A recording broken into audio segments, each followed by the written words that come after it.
Salom, aziz do'stlar. Bugungi videomizda men sizga millionlab so'mlik nafaqalardan qanday qilib mahrum bo'layotganingizni, bu pul sizning yonligingizdan o'tib ketayotganini, siz esa bundan bexabar ekaningizni aniq misollar bilan tushuntirib beraman. Ko'pchiligingiz hukumat tomonidan berilayotgan juda muhim moliyaviy yordamlarga haqli bo'lsangiz ham, bitta oddiy sabab ariza topshirmaganingiz uchun bir tiyin ham olmaysiz. Bu shunchaki mayda chuydalar haqida emas, balki oilangizning moliyaviy yukini ancha yengillashtiradigan, farovonligini sezilarli darajada yaxshilaydigan jiddiy yordamlar haqida gap ketmoqda. Shuning uchun bu videoni oxirigacha diqqat bilan tomosha qiling. Har bir so'zga e'tibor bering. Agar bu ma'lumot siz uchun foydali bo'lsa, hoziroq kanalimga obuna bo'ling va videoga like bosing. Bu siz uchun kichik bir harakat, ammo men uchun katta motivatsiya. Muammoning mohiyati ilgari qanday edi va hozir nima o'zgardi? Aziz tomoshabinlar, avvalambor tushunib olaylik, nima uchun bu muammo bunchalik dolzarb bo'lib qoldi. Ilgari ko'plab ijtimoiy to'lovlar va nafaqalar tizimi biroz boshqacharoq ishlagan. Ba'zi hollarda odamlar o'zlariga tegishli bo'lgan imtiyozlarni olish uchun mahalla qo'mitalariga murojaat qilishar. Mahallalar esa oilalarning holatini yaxshi bilgani uchun ba'zan ularning nomidan hujjatlarni rasmiylashtirishda yordam berishar. Hatto ba'zi holatlarda ularning ehtiyojini sezib, o'zlari tashabbus ko'rsatib, tegishli idoralarga tavsiyanomalar yuborishar edi. Ayrim nafaqalar esa, agar siz allaqachon biror bir ro'yxatda bo'lsangiz yoki ma'lum sharoitga tushgan bo'lsangiz, avtomatik ravishda tayinlanishi mumkin edi. Misol uchun, nogironligi bor shaxsga pensiya tayinlansa, uning ba'zi qo'shimcha imtiyozlari ham tizim tomonidan avtomatik ko'rib chiqilishi kutilgan. Lekin bu tizimda ham kamchiliklar bor edi. Inson omili, bürokratiya, ma'lumotlarning tarqoqligi va shaffoflikning yetishmasligi. Ammo hozir vaziyat butunlay o'zgardi. Prezidentimiz tashabbusi bilan joriy etilgan ijtimoiy himoya yagona reyestri tizimi bu borada katta burilish yasadi.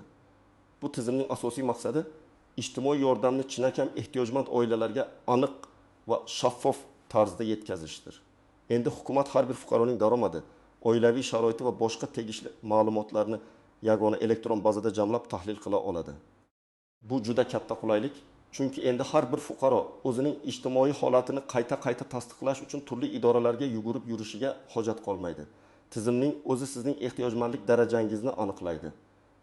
Biroq bu yerda bitta muhim jihat bor. Garchi tizim sizning ehtiyojmand ekanligingizni aniqlasa ham, sizga qo'shimcha to'lovlarni tayinlash uchun sizdan aniq ariza talab qilinadi. Ya'ni davlat sizga yordam berishga tayyor, sizning kim ekanligingizni, qanday yordamga muhtoj ekaningizni biladi. Lekin sizdan bu yordamga haqli ekanligingizni tasdiqlovchi rasmiy murojaat kutadi. Bu yordamning aynan sizga yo'naltirilishini kafolatlash va shaffoflikni ta'minlash uchun qilingan qadam. Bu mening haqqim bor-ku, o'zlari berish kerak degan eskirgan tushunchadan voz kechib, fuqarolarning o'z huquqlari uchun fuqarolarning o'z huquqi bo'lishini talab qiluvchi yangi tizimdir. Agar siz ariza bermasangiz, tizim sizni shunchaki ehtiyojmand oila sifatida qayd etadi. Chunki bu sizning ushbu yordamni olishga bo'lgan aniq niyatligingizni tasdiqlamaydi. Birinchi qism, nimalarni bilishingiz kerak, kim xavotir olishi kerak va kimga bu kerak emas. Keling, endi eng muhim qismga o'tamiz. Aynan qaysi qo'shimcha to'lovlar uchun ariza berishingiz shart, kimlar bu haqda xavotir olishi kerak va kimlar esa bemalol bo'lishi mumkin. Avvalo, shuni bilishingiz kerakki, O'zbekistonda aholining ijtimoiy himoyasiga yo'naltirilgan bir qator muhim to'lovlar mavjud bo'lib, ularning aksariyati, ayniqsa yangi tizimga ko'ra, sizning shaxsiy arizangiz asosida tayinlanadi. Bu asosan moddiy yordamlar va nafaqalar toifasiga kiradi. Bolalar nafaqasi va moddiy yordam. Bu ehtimol eng keng tarqalgan va ko'pchilikka tegishli bo'lgan yordam turi. Bu nafaqa va moddiy yordam ehtiyojmand oilalarga, ayniqsa bolali oilalarga moliyaviy qo'llab-quvvatlash uchun ajratiladi. Bolalar nafaqasi oiladagi bolalar soniga qarab miqdori o'zgaradi. Masalan, birinchi farzand uchun 6 oylik muddatga 5.000 so'm, ikkinchi farzand uchun 9.000 so'm va uchinchi farzand uchun 25.000 so'm. Bu nafaqalar har 6 oyda bir marta yangilab turilishi kerak. Moddiy yordam esa oilaning ehtiyojmandlik darajasiga qarab belgilangan miqdorda beriladi va u ham odatda 6 oy muddatga tayinlanadi. Keyin qayta ariza berish talab etiladi. Kim xavotir olishi kerak? Farzandlari bor oilalar. ayniqsa daromadi nisbatan kam bo'lgan oilalar, yolg'iz onalar, ko'p bolali oilalar, boquvchisini yo'qotgan oilalar.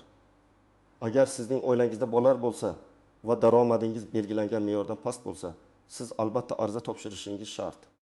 Hatto ilgari olgan bo'lsangiz ham muddat tugagach qayta ariza berishni unutmang. Kimga bu kerak emas? Agar sizning oilangizning umumiy daromadi belgilangan me'yordan yuqori bo'lsa, ya'ni ehtiyojmand oilalar qatoriga kirmasangiz yoki umuman farzandingiz bo'lmasa, bu to'lovlar sizga tegishli emas. Keling, endi aniq misollarga o'tamiz. Misol Imbi Karimlar oilasi. Toshkent shahrida yashovchi Karimovlar oilasi 2 nafar voyaga yetmagan farzand bor. 7 yoshli Ali va 4 yoshli Lola.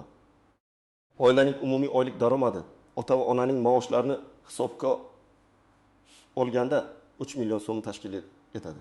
Bu yashash minimum va belgilangan me'yorlarga ko'ra ularni ehtiyojmand oilalar qatoriga kiritadi. Oila ilgari bolalar nafaqasini olib kelgan, lekin oxirgi marta 6 oy oldin ariza topshirgan va muddatini unutib yuborgan. Karimlar oilasi hukumat o'zi biladi-ku, avtomatik o'tkazib yuborsa kerak degan fikr bilan yangi ariza berishga shoshilmadi. Natijada ular birinchi farzandi uchun 275 ming so'mdan, ikkinchi farzandi uchun 190 ming so'mdan, jami 575 ming so'mdan mahrum bo'ldi. Agar ular 6 oy davomida ariza bermagan bo'lsa, jami 3 million tartib etilmagan ming so'm pulni qo'ldan boy bergan. Bu summa oila byudjetiga sezilarli ta'sir qilgan bo'lardi. Bolalarning maktab anjomlari, kiyim-kechaklari yoki sog'lig'ini tiklash uchun juda kerakli mablag' edi. Misol Dilshod akaning oilasi. Farg'onada yashovchi Dilshod aka uzoq yillardan beri I guruh nogironi bo'lgan onasiga qaraydi. Onasiga nogironlik pensiyasi tayinlangan va bu pensiya bank kartasiga muntazam tushib turadi. Dilshod aka onasi pensiya olayotgani uchun o'ziga qaramoqdagi shaxslarga beriladigan nafaqa haqida bilmasdi. U onasining pensiyasiga bu nafaqa ham qo'shilib ketadi deb o'ylagan. Aslida qaramoqdagi shaxslarga g'amxo'rlik qilish uchun nafaqa alohida ariza asosida tayinlanadi va uning miqdori bazaviy hisoblash miqdorining meqimadi hozirda 170 ming so'm atrofida. Dilshod aka bu nafaqadan 2 yildan beri bexabar edi. Natijada u 24 oy davomida har oy 170 ming so'mdan jami 4 million ming so'm mablag'ni ola olmagan. Bu mablag' onasining dori-darmonlari yoki uyning kichik ehtiyojlari uchun juda oz qotgan bo'lardi. Misol, O'ch Gulnora opaning oilasi. Samarqandlik yolg'iz ona Gulnora opaning 3 nafar farzandi bor. Erdan ajrashgan, o'zi hunarmandchilik bilan shug'ullanadi. Daromadi doimiy emas. U ilgari moddiy yordam olgan, lekin keyinroq oilaviy sharoiti biroz yaxshilangandek tuyulgani uchun aslida vaziyat o'zgarmagan. Keyingi muddatga ariza berishni kechiktirgan. Uning qo'shnisi esa muntazam ravishda har 6 oyda ariza berib moddiy yordam olib turadi. Gulnora opa men ehtiyojmandlar ro'yxatida bo'rimni o'zlari bilishadi deb o'ylagan. Ammo bu noto'g'ri tushuncha. Moddiy yordam faqat ariza asosida tayinlandi va uning ham muddati bor. Natijada Gulnora opa 1 yil davomida moddiy yordamdan mahrum bo'lib, oilasiga juda zarur bo'lgan mablag'larni ola olmagan. 2. Nogironligi bo'lgan shaxslar uchun qo'shimcha imtiyozlar, nogironligi bo'lgan shaxslar uchun nafaqadan tashqari kommunal to'lovlar uchun subsidiyalar, transportda imtiyozlar yoki uy-joy sharoitlarini yaxshilashga oid dasturlar ham mavjud. Ushbu imtiyozlarning ko'pchiligi ham nogironlik holati tasdiqlangandan so'ng alohida ariza orqali tayinlanadi. Kim xavotir olishi kerak? Nogironligi bo'lgan shaxslarning o'zlari yoki ularning vasiylari, homiylari. Kimga bu kerak emas? Sog'lom fuqarolarga. Ikkinchi istisnolar, qaltis jihatlar va noaniq nuanslar. Hamma narsa ham ariza asosida emas, albatta. Ba'zi istisnolar ham bor. Keling, shu haqda batafsil gaplashamiz.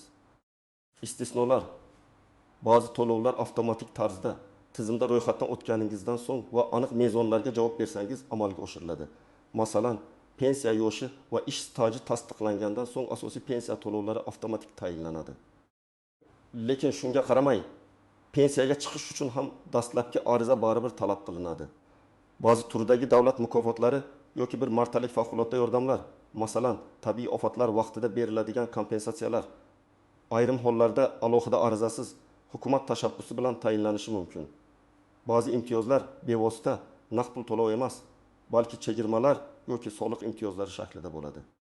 Masalan, ba'zi kasb egalari yoki ijtimoiy himoyaga muhtoj qatlamlar uchun soliq imtiyozlari. Bu imtiyozlar ko'pincha mehnat shartnomangizda yoki soliq deklaratsiyasini to'ldirishda aks etadi va alohida nafaqa arizasi talab qilmaydi. Qaltis jihatlar ko'pchilik yo'l qo'yadigan xatolar. 1. Muvofiqlik haqida bexabarlik. Ko'pchilik o'zlariga qanday yordamlar tegishli ekanligini, qaysi imtiyozlardan foydalanishlari mumkinligini bilishmaydi. Menga emasdir yoki bu meni oilamga tegishli emas degan noto'g'ri tushuncha tufayli ko'plab fuqarolar o'zlariga tegishli bo'lgan imkoniyatlarni boy berishadi. Bilimning yetishmasligi eng katta to'siq. 2. Ular bilishi kerak mentaliteti. Bu avvalgi tizimdan qolgan eng katta illatlardan biri. Ko'pchilik davlat o'zi biladi-ku, mening ahvolimni yoki mahalla aytib qo'yadi deb o'ylaydi. Zamonaviy tizimda esa sizning faolligingiz, o'z huquqlaringizni talab qilishingiz talab etiladi. Tizim sizning ma'lumotlaringizni umumlashtirsa ham, aniq bir to'lovni olish uchun sizning rasmiy murojaatingiz kerak. Muddati o'tgan arizalar, yangi arizalar, ko'plab nafaqalar va moddiy yordamlar ma'lum muddatga, odatda 6 yoki 12 oy tayinlanadi. Bu muddat tugagach, siz qayta ariza berishingiz shart. Aks holda to'lovlar avtomatik ravishda to'xtatiladi. Odamlar ko'pincha bu muddatlarni esdan chiqarishadi yoki ahamiyat bermaydi. Noto'g'ri hujjatlar. Ariza topshirishda talab qilinadigan hujjatlar ro'yxati juda aniq. Bitta hujjatning yo'qligi yoki undagi ma'lumotlarning eskirganligi, masalan, familiya o'zgargan, lekin pasportda yangilanmagan arizaning rad etilishiga sabab bo'lishi mumkin.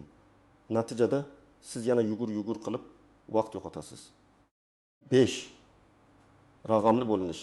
Ayrim yoshi kattalar yoki chekka hududlarda yashovchilar uchun MyBokkov uz portali orqali ariza topshirish qiyinchilik tug'dirishi mumkin. Kompyuter yoki internet savodxonligi yetishmasligi ularni imtiyozlardan mahrum etadi. Garchi mahalla yoki bandlikka ko'maklashish markazlari orqali ham ariza topshirish imkoni bo'lsa-da, bu haqda ko'pchilik bilmaydi. 6. O'zgaruvchan qonunchilik. Qonunlar, qarorlar va me'yorlar vaqti bilan o'zgarib turadi.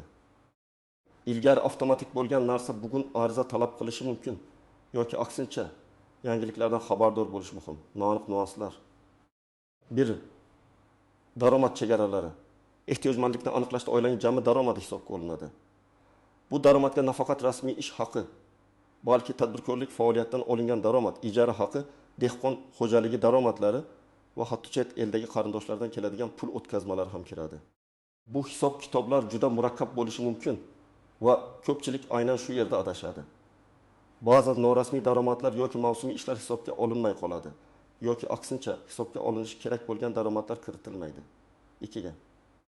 Oilaning tarkibi. Kimlar oila a'zosi sifatida hisobga olinadi? Kimlar qaramoqdagi shaxs hisoblanadi? Umumiy uy xo'jaligida yashovchi shaxslarning daromadlari qanday hisoblanadi? Bularning hammasi aniq qoidalar bilan belgilangan va ko'pincha fuqarolar uchun tushunarsiz bo'lishi mumkin. Masalan, bir uyda bir necha oila yashasa, ularning daromadlari qanday ajratiladi? Yashash joyi talablari, nafaqalar va moddiy yordamlar odatda sizning rasmiy yashash joyingiz bo'yicha propiska tayinlanadi. Ammo ba'zilar boshqa manzilda yashaydi va bu ham muammo tug'dirishi mumkin. 4. Kutish ro'yxati afsonasi. Ko'pchilik ariza bersam, bir necha yildan keyin navbatim kelar deb o'ylaydi. Yo'q, bunaqa emas. Agar siz arizani to'g'ri topshirsangiz va mezonlarga javob bersangiz, tegishli muddat ichida sizga to'lov tayinlanadi. Bu kutish ro'yxati emas, balki jarayonni to'g'ri boshlash masalasidir.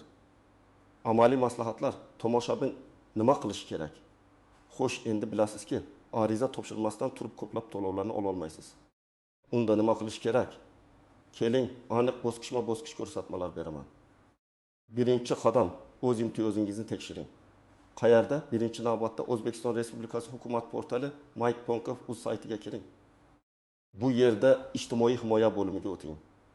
Bu bo'limda sizga tegishli bo'lishi mumkin bo'lgan barcha nafaqalar va moddiy yordam turlari, ularning mezonlari va talablari haqida batafsil ma'lumot berilgan.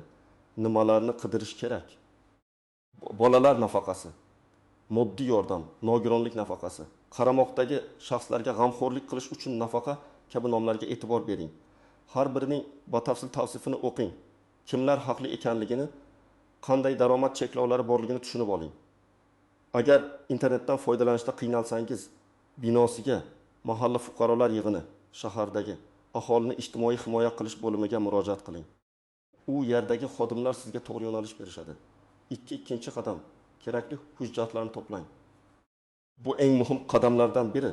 Chunki hujjatlarning to'liq bo'lmasligi arizangizning rad etilishiga olib kelishi mumkin. Pasport, xavfni tasdiqlovchi hujjatlar oila a'zolarining barchasi uchun.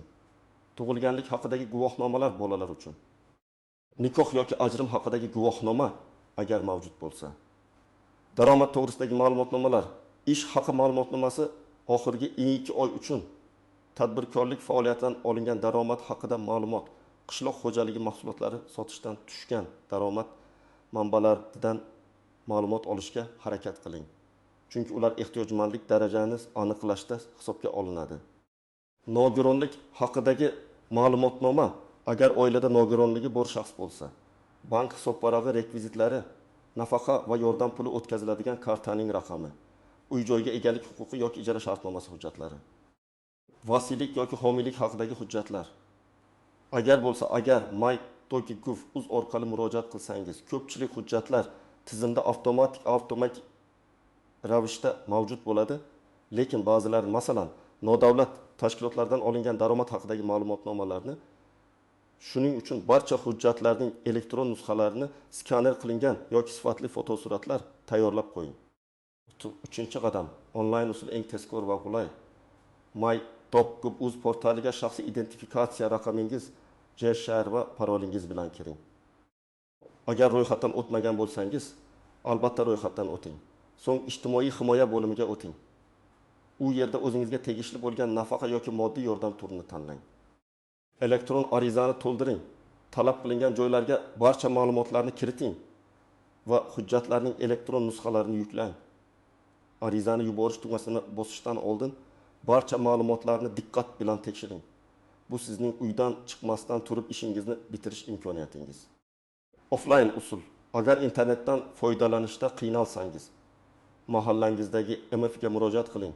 U yerda sizga ariza blankasini berishadi va to'ldirishda yordam berishadi. Barcha hujjatlarning asli va nusxalarini o'zingiz bilan olib boring. Yoki tuman shahar aholini ijtimoiy himoya qilish bo'limiga boring. Ular ham sizga yordam berishadi. Bu usul biroz ko'proq vaqt talab qilishi mumkin. 4-qadam, arizani kuzatib boring. Onlayn my.gov.uz saytidagi shaxsiy kabinetingizda arizangizning holatini tekshirib turing. Uning qaysi bosqichda ekanligi haqida ma'lumot ko'rsatiladi. Ko'rib chiqishda tasdiqlandi, rad etildi va hokazo. Offline, agar onlayn ariza bergan bo'lsangiz va belgilangan muddat, odatda umumiy ish kuni ichida javob kelmasa, my.gov.uz-ning qo'llab-quvvatlash xizmatiga murojaat qiling. Agar MFA yoki aholini ijtimoiy qilish bo'limi orqali ariza bergan bo'lsangiz, shu yerga borib so'rab bilishingiz mumkin. 5-qadam, qayta ariza berishni unutmang. Yuqorida aytib o'tganimdek, aksariyat nafaqalar va moddiy yordamlar 6 yoki 12 oy muddatga tayinlanadi. Bu muddat tugashiga 1 oy qolganda sizga SMS xabar kelishi mumkin. Agar raqamingiz tizimda bo'lsa, lekin bunga umid qilib o'tirmang. Kalendaringizga belgi qo'ying, eslatmalar o'rnating. Muddat tugashidan kamida 1 oy oldin qayta ariza berish jarayonini boshlang. Bu sizning to'lovlarni uzluksiz olishingizni ta'minlaydi. Xulosa. Aziz do'stlar, ko'rib turganingizdek, "Вы не получите эти доплаты без заявления" degan ibora shunchaki ogohlantirish emas, balki qattiq haqiqatdir. Davlat sizning oilangiz farovonligi uchun har qanday yordamni ko'rsatishga tayyor. Ammo sizdan o'z huquqlaringizni bilishingiz va bu imkoniyatlardan foydalanish uchun o'zingiz harakat qilishingiz talab etiladi. Pasiv bo'lib, o'zlari biladi deb kutib o'tirish, o'z oilangizni moliyaviy qo'llab-quvvatlash imkoniyatidan mahrum qilish demakdir. Bu videodagi ma'lumotlar siz uchun qimmatli bo'lganiga umid qilaman. O'z fikrlaringizni, savollaringizni izohlarda yozib qoldiring. Balki siz ham qandaydir qo'shimcha to'lovlarni olmagan bo'lishingiz mumkin, yoki aksincha, men aytmagan qandaydir imtiyozlar haqida bilarsiz, tajribangiz bilan bo'lishing. Videoga like bosing va kanalimga obuna bo'lishni unutmang. Zero keyingi videolarimda ham siz uchun foydali bo'ladigan ma'lumotlarni tayyorlab qo'yganman. Unutmang, sizning harakatingiz oilangiz farovonligining kafolatidir. Keyingi videolarda ko'rishguncha.